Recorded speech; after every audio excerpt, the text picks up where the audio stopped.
So, the holidays are over, New Year's resolutions have been and gone, you're back at work with this renewed energy and this drive and determination to grow your business.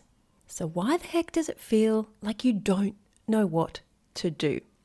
Well, let's talk about it on today's episode of the Bringing Business to Retail podcast. Welcome to the Bringing Business to Retail podcast, where I, Selena Knight, share strategies, interview retail revolutionaries, and delve into the minds of e-commerce experts to help you grow a profitable, independent retail or e-commerce business. If you're stuck in a rut, or if you feel like business is way harder than it should be, or you've overachieved all of the things that you've set out to and are wondering what to do next, or how do I even make this better? I know that you're going to love today's episode. If you're stuck in a rut, feel like business is way harder than it should be, or you've achieved all of the things that you set out to and are wondering what next, or how do I even make this better, then I know that you're going to love today's episode. Well, hello there. Thank you so much for joining me on today's podcast. I'm Selena Knight, the retail strategist, and today we are going to talk about why we can have all the get up and go, all the gusto and all the best of intentions, but when you sit down at your desk or when you walk into your shop, either one of two things happens. Your mind goes completely blank on all those fantastic ideas that you had, or you end up jumping headfirst into a giant to-do list with no clear goals, no focus, and just a crap ton of action that may just leave you running forever on the hamster wheel of hope. Why do I know this? Because that is exactly what happened to me last week. Officially, this is our first week back at work. Most of my team and I kind of did a little bit of work last week, but officially we are back on board from the Monday just gone. But last week I sat down with my friend Gina, and every 2 weeks we have these accountability calls and we brainstorm problems, we set our goals, we help each other to work through all different sorts of things. And I knew what my goal was. I had already planned out which pillar we were going to focus on this quarter, and it is impact. I knew the goals that I wanted to achieve, but when it came to taking action, I was like paralyzed. I had no idea on what I should focus on first, which is totally ironic because this is exactly what I teach my clients. It's the exact process that I do day in, day out, week in, week out, and I've refined it into an art form. So why the heck couldn't I do it for myself? Now, in a minute, I will share you the advice that Gina gave me. But what I think is most important here is I was set up because I knew the pillar I needed to focus on. And that's probably the first thing that I see retail and e-commerce store owners struggle with when they have this renewed energy, or in fact, the complete opposite, when they're stuck in a rut. They have all the best of intentions and they certainly know that they need to be doing something, they're just not sure what. And maybe that relates to you right now. Maybe you've come into 2021 knowing that you are ready to grow your business, but a couple of weeks in, you are stuck on the hamster wheel of hope. You are doing, and it feels like you've just fallen back into the same cycle. Or maybe you have been working right through the holiday season and you've fallen back into that treadmill of working, not stopping, not setting those goals, not having a clear focus, not delegating, and you're already tired. Well, we're going to banish that right here, right now, starting today. And look, the easiest way to do this for your business is to just go and do my free quiz. You can find it over at selenaknight.com/quiz, and I'll take you through just a few really fun questions. And when you get to the end, I will tell you one of the 5 pillars that you need to be focusing on right now. And then even better, I will give you a blueprint that shows you the actions that you need to take in order to address that pillar head on for the next 90 days. So that is the easy way to do it. It's totally free. It's going to take you like the amount of time it takes the kettle to boil to make a cup of tea, a couple of minutes, and you're going to come out with a really clear path on what you need to do next. So my question to you is, if you haven't already done my quiz, why not? Don't look for the hardest way to grow your business. Look for the easiest way. Look for the simple hacks that you can implement that will help you achieve exponential growth. And a bonus tip from me today is you can't achieve that exponential growth if you don't step up and be the CEO of your business. You have to be the leader. You have to be in control. You have to take charge, and you have to lead with confidence and clarity and control. And the thing is, it can be really hard to feel confident when you don't have the clarity of where you are heading. If you don't have the clarity of what you want to achieve and how you're going to get there. In order to achieve that exponential growth, you have to be super clear on what you want your business to look like and what role that you will play in it. And I don't mean what role you're playing in it right now.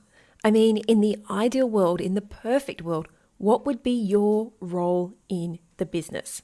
How many hours will you work? What will your wage look like? What will the turnover of the business look like? How many staff will you have? How many store locations? What does your ultimate website look like? Be as specific as possible and include as much detail as you can.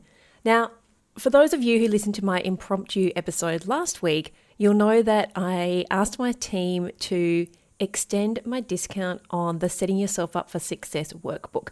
In fact, this is one of the exercises inside of that workbook.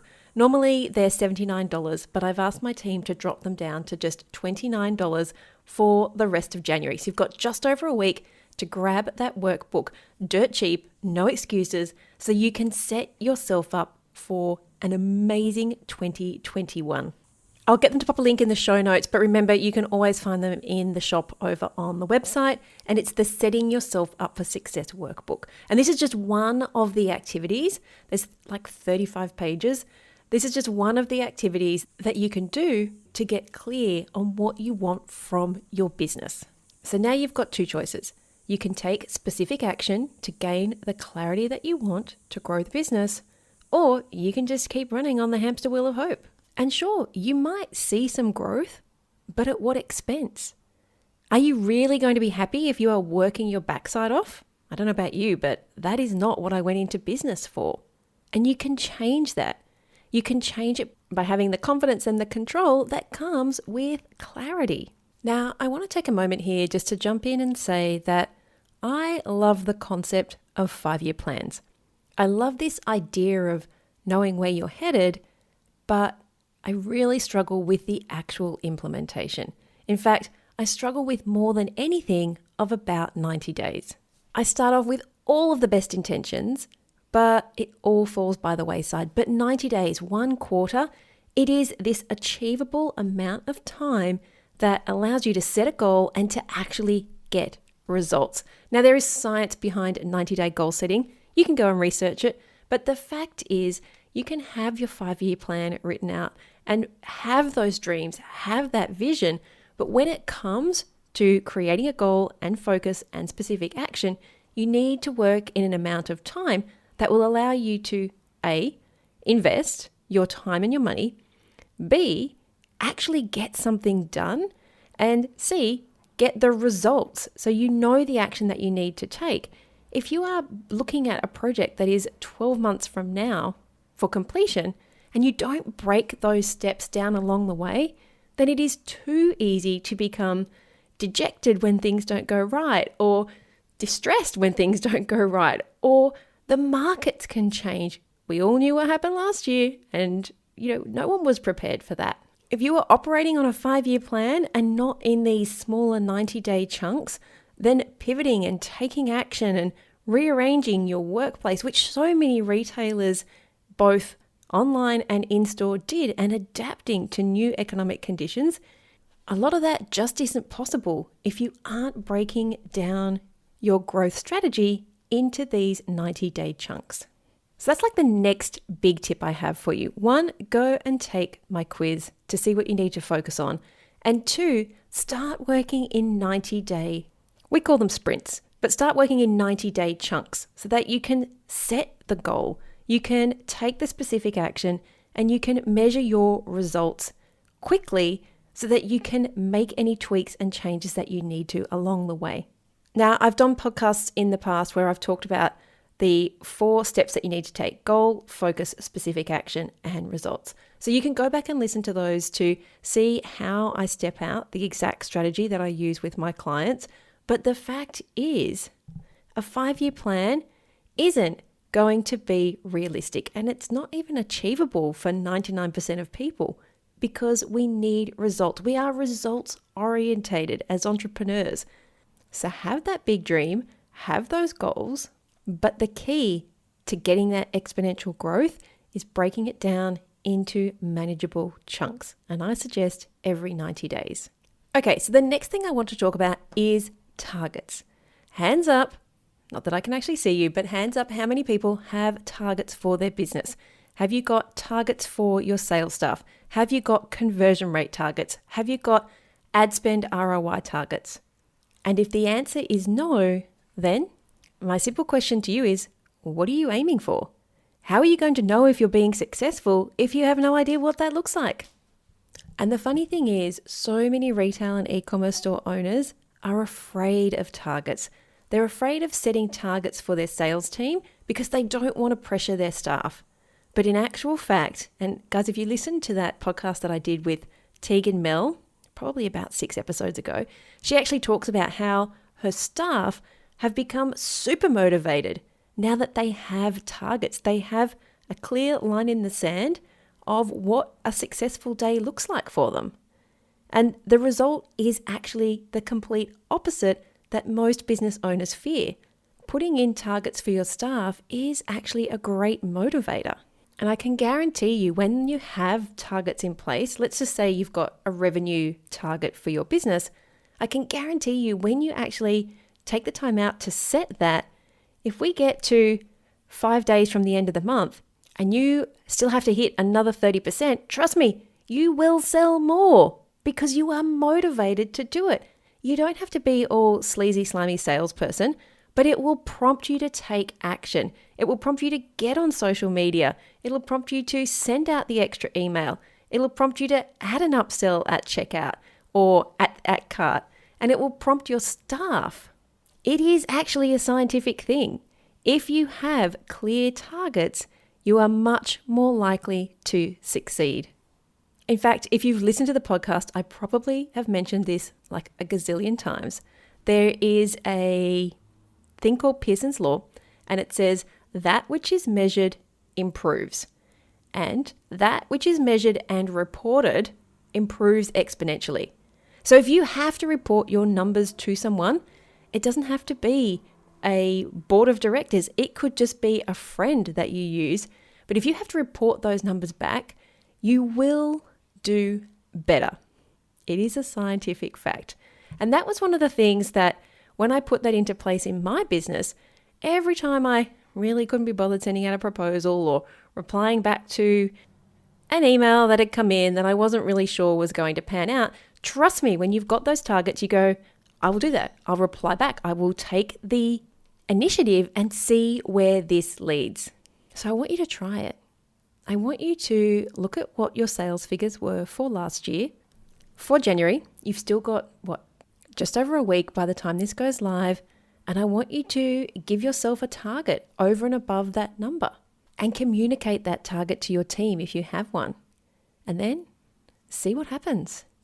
Because I'm pretty sure that you will meet, if not exceed, that target. Now, the bonus part of hitting targets is it drives your desire for more. It proves that you can do this, and it gives you this renewed sense of energy that keeps you away from the hamster wheel of hope. And if you haven't heard about the hamster wheel of hope, that is where you work and work and work, and you just cross your fingers and hope that there will be enough money. Hope that you will get through. We don't do that here. We step off the hamster wheel of hope, guys, because it is a soul-sucking, life-destroying place to be. But when you can get to the end of the month, even if you don't hit your target, here's the thing, even if you don't hit your target, you will be able to go and look back at why. So I've given you this little challenge, and you've got a week or so to hit that number. But if you don't, it's okay. sit down and look at why you didn't hit it. Sometimes there are factors beyond your control. Sometimes maybe you're waiting for a stock drop to come. But what could you have done? So you could go back with a really clear, unbiased look at your business as like a business analyst would and say, why did we not hit these numbers? Maybe you need to do some sales training for your staff. Maybe you need to fix up your website because when you looked at your abandoned cart numbers, they've skyrocketed. These are the little things that create exponential growth. But if you don't have that number in mind, if you are literally just waking up every day and hoping that the sales and the money comes in, then you're not in control. You don't have that clarity. And I'm pretty sure that your confidence is going to take a bit of a hit as well. But the great thing is, it doesn't cost anything to take control of your business. There is literally nothing stopping you from stepping up and becoming a retail CEO. Maybe apart from fear. And you're going to have to get over that. But by listening to this podcast today, you've taken the first step and you've got some strategies that you can put in place. Go and take my quiz over at selinaknight.com/quiz. Find out which pillar you need to focus on. And next up, break your year down into 90-day chunks. They do not have to follow fiscal quarters. They don't have to follow anything. They are just for you to start and finish. They're your start and stop points so that you can set your goal, set your focus, take that specific action, and measure your results. And it doesn't cost anything to set targets. It's just taking a good hard look at your business and not pulling these numbers out of your butt, guys. Like, I want you to make a really fair estimate of what a target would look like for the end of January. You've got a week to take some action and get those results. And you could start your next 90 days on the 1st of February. But remember, the key point, the key reason why you're going to work in 90-day chunks and to set yourself targets is so that you can analyze your business and you can see what you need to change, what you need to tweak, or what you need to leverage, what is already working really well that you can do more of, and stop doing the things that aren't bringing you in the revenue.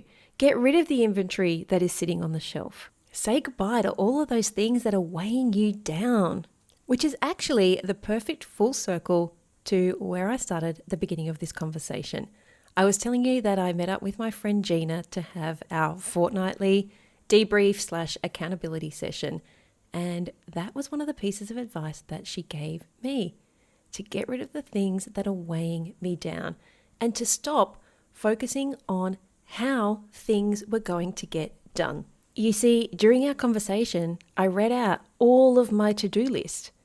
And Gina looked at me and she said, that's all the things you have to do, not what you want to achieve. I had gotten stuck in my own little hamster wheel of doing, rather than having that goal, focus, specific action and results. I was starting with specific action instead of starting with my goal and then working through my focus and my specific action. And it was like a great big weight had been lifted off my shoulders because I could see, as soon as she mentioned it, I could see that I was focusing on to-do tasks rather than the results that I wanted to achieve. And the simple fact was, some of those things were on my to-do list because I just felt like they should be done, rather than the fact that they were going to work me towards my overall goal that I wanted to achieve for the quarter. So I'm going to finish up today's episode on that. Are you focusing on your to-do list, on your specific action, which is probably not specific at all, it is probably just action, rather than the results that you want to achieve? And if you are, there's a pretty good chance that you're getting bogged down. Hopefully today's episode has given you some strategies and some insights if you find that happening to you, whether it's now or in the future. If you find that your to-do list is taking over, take a step back and look at what you want to achieve for the quarter. What are the results that you want to get? And then you can go and see the specific actions that you need to take in order to get there. And if you want to grab that Setting Yourself Up for Success workbook and save over $50 until the end of the month, just head over to selinaknight.com and click on the shop button and grab yourself that workbook before the price returns to normal. Have a fantastic week, and I'll see you right back here again next week. Bye. I hope you enjoyed this week's episode of the Bringing Business to Retail podcast. You can find all of the show notes over at selinaknight.com. If you found something that you heard today particularly useful, I'd love it if you could leave me a review on iTunes or Stitcher. And of course, feel free to share this episode with someone that you think could benefit by listening to it. Want more retail biz strategies? You can watch the Bringing Business to Retail TV show, where each week I'll answer a question or provide you with a simple, actionable retail biz strategy that you can implement in your business right away. If you have a question or a guest, I'd love to hear from you. Drop my team an email at podcast@selinaknight.com, and I'll see you on the next episode. Have a great week.